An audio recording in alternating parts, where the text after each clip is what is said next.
In this third and final video of Module 6, Stereochemistry, we're going to look at molecules with more than one chiral center.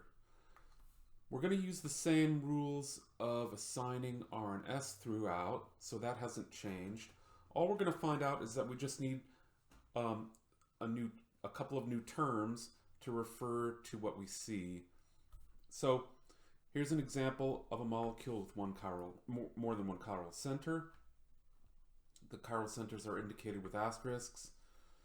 The priority groups here are already assigned for this. 1 bromine, 4 hydrogen, 2 and 3. If we look at it, 1 to 2 to 3 goes clockwise with 4 pointing away from us. So that is the R configuration. Below here we have 1, 4, 2, 3, 1 to 2 to 3 counterclockwise with 4 pointing away from us stays S. If we draw a mirror plane here, we can draw the mirror image. It should be a non-superimposable mirror image. If we built the model, that would be easy to see.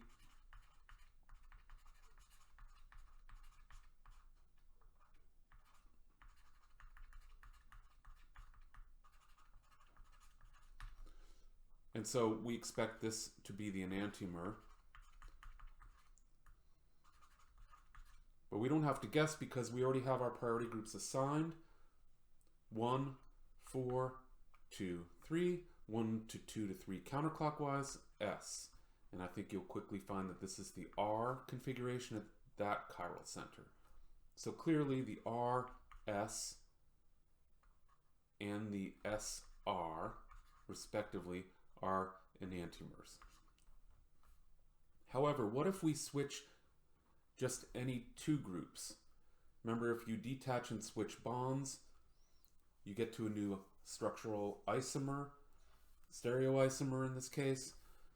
So if you look at the structure on the below left, we've switched these two.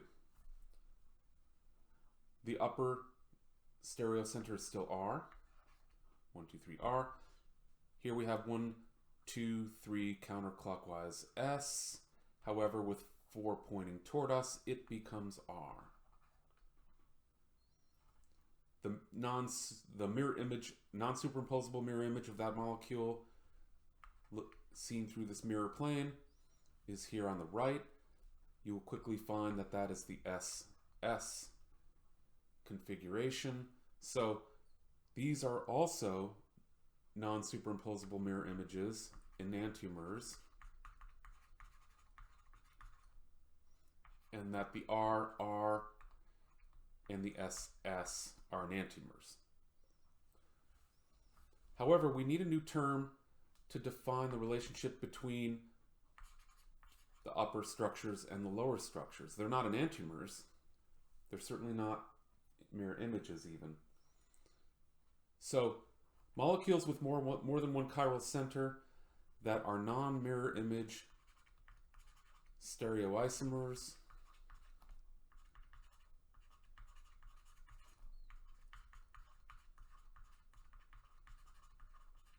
are called diastereomers. It's still got the O-mers part from isomer, from the word isomer. They're stereoisomers, diastereoisomers, di like two. That's how I remember it. Let's look at another example.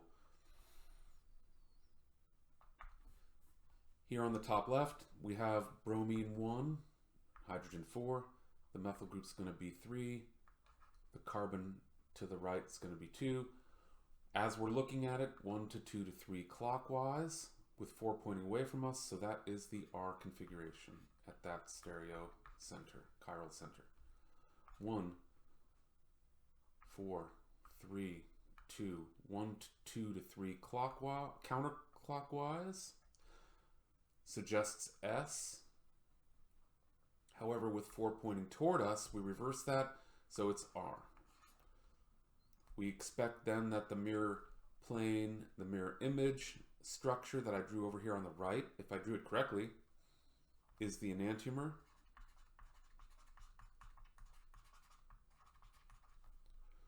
but we don't have to guess. We can check that. So you always have the check that you can do. 1, 4, 3, 2. 1 to 2 to 3 clockwise. Suggests R, but with 4 pointing toward us, it is S. And we can predict that this is going to be the S also if I drew it correctly. 1, 4, 3, 2. 1, 2, 3 counterclockwise with 4 pointing away from us, S. There we are, RR and SS enantiomers. Switching any two groups, and what I've done down here is switch those two. So really this is very similar to the above example that I'd already finished. 1, 4, 3, 2. 1, 2, 3 counterclockwise with 4 pointing toward us. Takes us from S to R. Really, another way to think about that is that you're looking at the molecule from the other side, or you can always build the model. That's the foolproof way. 1, 4, 3, 2.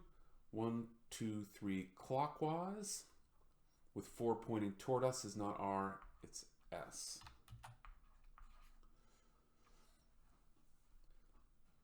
We would then expect that there's an RS enantiomer here to the left. So on your own, you should be able to easily draw that.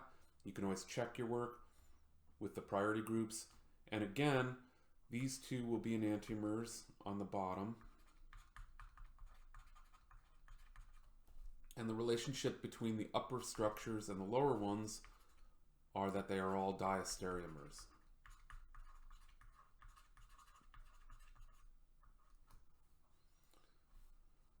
So here's an interesting example. 1,2-dimethylcyclopentane. 1, 2. Should be able to draw that pretty easily. Here's our cyclopentane with 2 methyls on it. However, we know now that this does not completely describe this structure. So if this was what was drawn, we would not know if it was R or S at either of those centers, here or here. So let's take a look at this. In the trans version, remember we have cis and trans versions when we have substituents on the rings. So the trans versions here, if we do the priority group assignments, we get SS at those two centers. Each of those centers has 4 different groups attached, and so could be defined as chiral centers. Its non-superimposable mirror image, shown here on the right, is RR, and you can check that using the priority groups.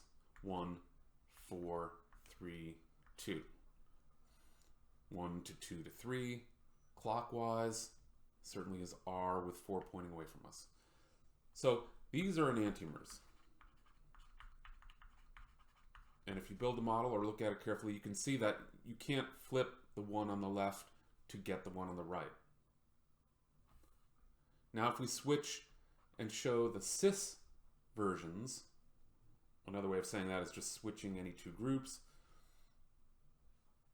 from the above structures, you get the SR and the RS, right? However, if you flip this molecule,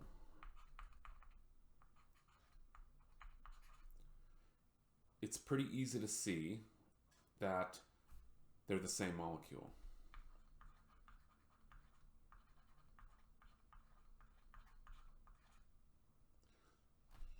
Right? So the S and the R transpose in space. The 2 methyls, if we flip the one on the left to the one on the right, the 2 methyls will be pointing up toward us.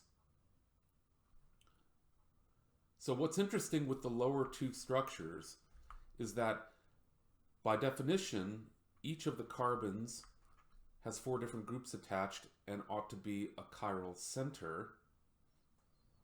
However, the molecule itself is not chiral because it does not have a non-superimposable mirror image.